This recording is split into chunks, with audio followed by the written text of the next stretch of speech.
Токтосун Самодинов. Айтылбай турган сөз эле. Эпиграммалар, пародиялар.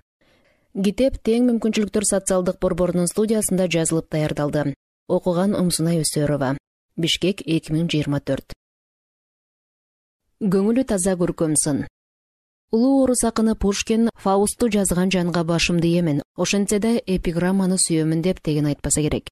Эзелки доорго экскурс жасасак, эпиграмма жанрынын түптеги антикалык адабиятка барып такалат. Көөнү грек адабиятында лирикалык поэзиянын жанына өзүнчө өргөө тигип, бул жанрдын желегин желбиреткен көптөгөн улуу инсандар болуптур. Орошон ойчул Платон, чыгаан лирик Анакреонт, даңазалуу тамсылчы Эзоп, трагедиянын атасы Эсхил, комедия чебери Менандр, жез таңдай чечен Лукияндын эпиграммага кайрылышы бул көркөм сөз өнөрүнүн жанрдык жаратылышын аныктоого негиз берет. Көрсө эпиграмма философияны, лириканы, тамсилди, сатираны, комедияны, чечендик өнөрдү, алгана турсун трагедия сыяктуу жанрлардын мүлдө касиеттерин толку боюна сиңирген поэтикалуу сөз искусствосу тура. Эпиграмма менен пародия азил тамаша, юмор, ирония аркылуу окурманга көңүлдүү маанай тартуулаган табияты менен бири-бирине жакын. Адабият тарыхын барактасак, пародиянын алгачкы үлгүсү Гомердин айтылуу Илиадасынын жогорку поэтикалык стилине карата жазылган айкын болот. Европа адабиятында жеңил-желпи коодулдуктун желбегейин желпип таштап, сатиранын кылычын жамбашына байланып, жалаңтөш баатырдыгын көрсөткөн замандарды баштарынан өткөрүптүр. Бул жанрдын эстетикалык кубатын француз адабиятында Вольтер, Руссо, Леберендер, орус адабиятында Тредьяковский, Кантемир, Ломоносовдор пайдалана билишкен.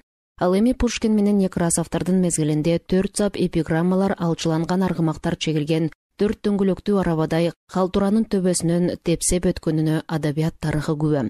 Өзүбүз замандаш болгон жакынкы эле совет доорундагы бул жанрдын тагдырына сыр эсеп салсак, эпиграмманын энчисине ээн тамгаларын калтырган калемгерлер Бедный, Маяковский, Архангельский, Маршак, Иванов сыяктуу акындардын чыгармачылыгынан анын классикалык үлгүлөрүн табууга болот.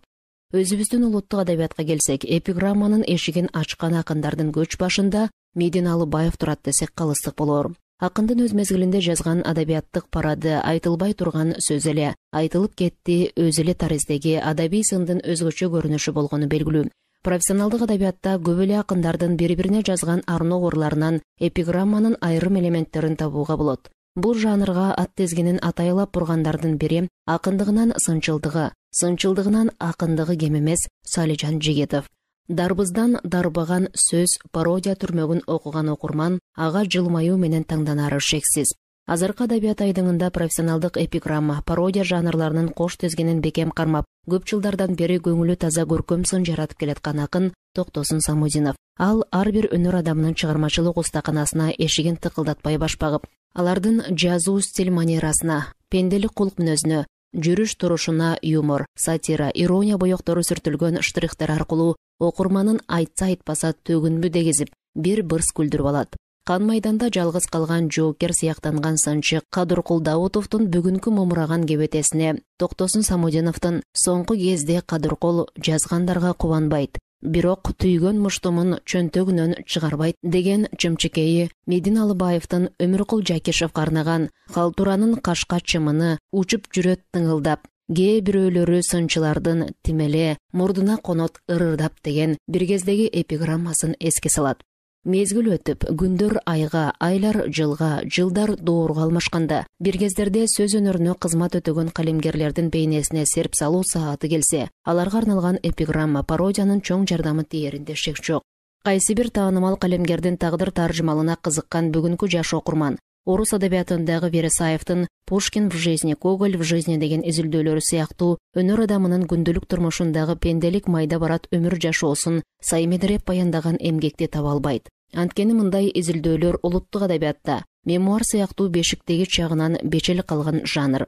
Ал эми окурманды өнөрү журтка айгине инсандын көмүскө жаткан көлөкө жактары, эл оозунда имиш-имиш аңызга айланган жорук чосундары чыгармачылыгынан кем эмес кызыктырары талашсыз нерсе.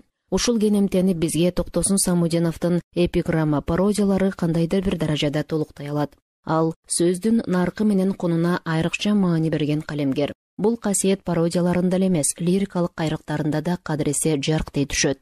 Шыгың артып, көкөлөгүн көктөгүн, бирок муну кайда жүрсөң эстегин, барктай билүү баарыбыздын парзыбыз, бабалардын касиеттүү сөздөрүн.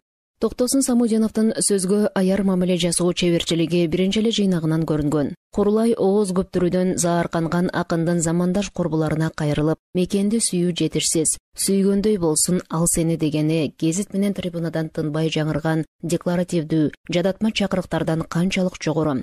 Акындын ушул касиети орунсуз сөздөрдү ордуна коюучу, пародия жанрында изденүүсүнө шыкак бергендир. Кантседе акындын таамай салыштыруулары окурмандын дилине кыт куйгандай орноп калат. Айта берсе арман көп, караңгылык каптады, окубаган байлар көп, бир менюдан башканы деген саптары акыйкатта эле азыркы кыргыз коомунун баарыбыз күбө болгон кейиштүү бир көрүнүшү.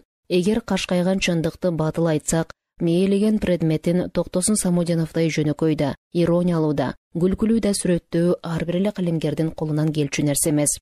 Акындын кумурскадай жайнаган сөздөр арасынан бир кызыктай маани издеген өзүнчөлүгү лирикасынан да ачык көрүнөт.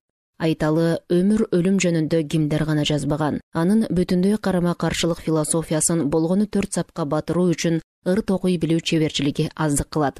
Ага Самудинов тукундай кыйкымчыл, парадоксалдуу ой жөндөм керек. Ырдын өзү да парадокс деп аталат. Өкүн мейли, өкүнбө, өмүрүңө кеч кирет, төрөлүүнүн өзүндө өлүү деген сөз жүрөт. Ирония асыресе орус адаби тилинде самоирония делинип, ал кыргыздын жалпак тилинде өзүңдүн майрык сыңар өтүгүңө карай отур деген маанини түшүндүрөт. Бул опаасыз жашоодо өз жоругуңа өзүң күлө билгендик, адамдык жакшы касиеттердин эң негизгиси. Токтосун Самудинов бул купуя касиеттен кур эмес. Сөзөнөө кырлар же 101 пародия, эпиграммалар, пародиялар деп аталган китептеринин бет ачарында кыйытпай жүрсөң не болот, кыйратып өзүң салгансып, калемдеш 40 акындан жебесем болдук 40 муштум дегенчелик кылып, алдартын кайтарып, кечирим ишаратын жасаганы жөн эместир. Токтосун Самудиновдун чыгармачылыгынын кайсы тарабы болбосун, мейли балдар ырлары, мейли эпиграмма, пародия, баарында тең ырдын архитектоникасын кылдат, кынтыксыз сактайт. Сөздөрдү соорусунан сылап билип, мүйүзүнөн кармап көрөт. Ошондон улам анын жазгандарынан арабанын 5-чи дөңгөлөгүндөй артык баш, жүк көтөрүүгө мажез, кодура сөздөрдү табуу кыйын. Бул анын өнөр парызынын жана эң башкысы тааныш бейтааныш окурмандардын алдындагы жоопкерчилигинин далили.